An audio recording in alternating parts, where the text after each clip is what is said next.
Baik, kita akan lanjutkan lagi di informasi selanjutnya. Ini masih terkait dengan aksi kriminalitas dalam memerangi narkoba.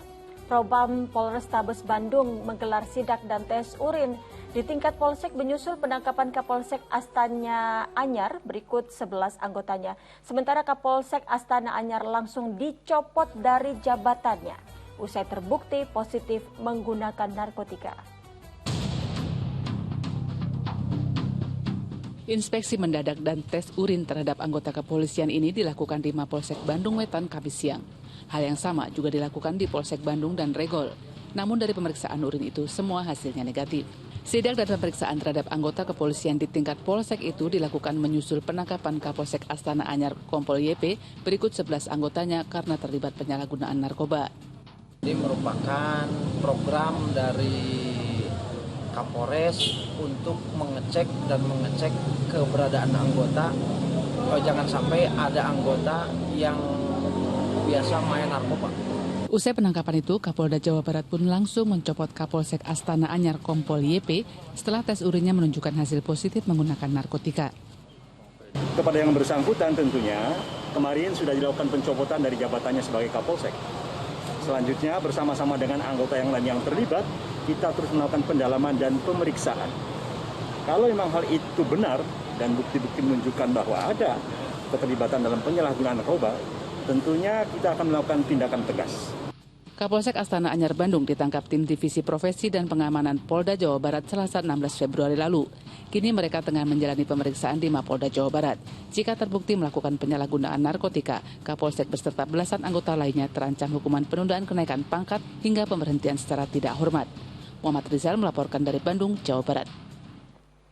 Ya, subhanallah, aparat penegak hukum bukannya mencegah namun justru terjerat kasus narkoba. Bisa dikatakan tidak amanah dalam menjalankan tugas sebagai polisi.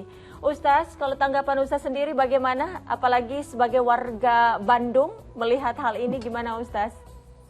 Ya, ini ya, naudzubillah min dzalik ya, prihatin sekali ya, karena aparat itu kan menjadi teladan ya, bukan hanya orang yang kemudian menegakkan hukum, tetapi juga menjadi contoh, menjadi teladan bagi warganya.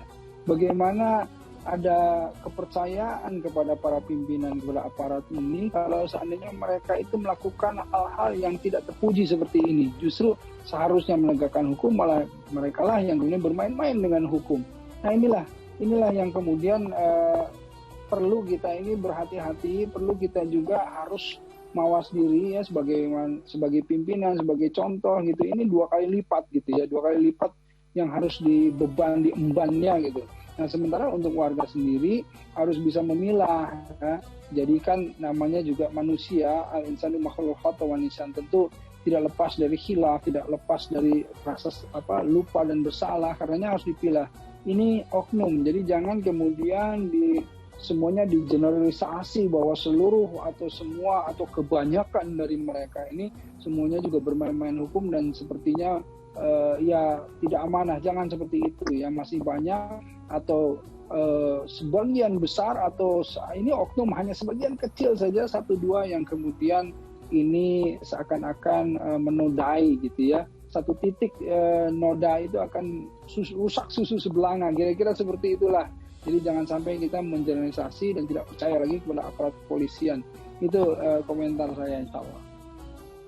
Terus kalau sekarang kan bukan hanya warga biasa, kadang juga mahasiswa, bahkan pejabat atau selebriti, bahkan terakhir kita lihat ini adalah petugas kepolisian yang juga mengonsumsi narkoba.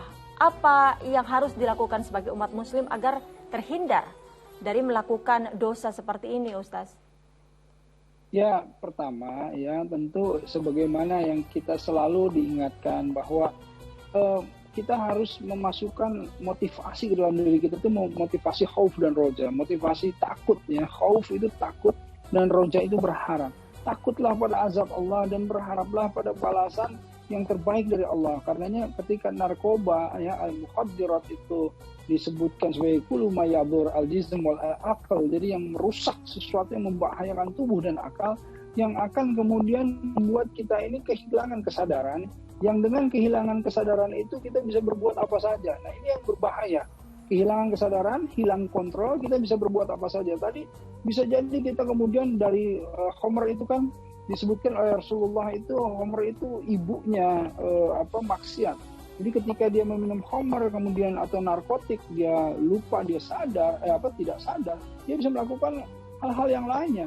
Dia bisa kemudian membunuh, dia bisa melakukan kerusakan-kerusakan yang lainnya. Nah inilah yang berbahaya karenanya jauhi.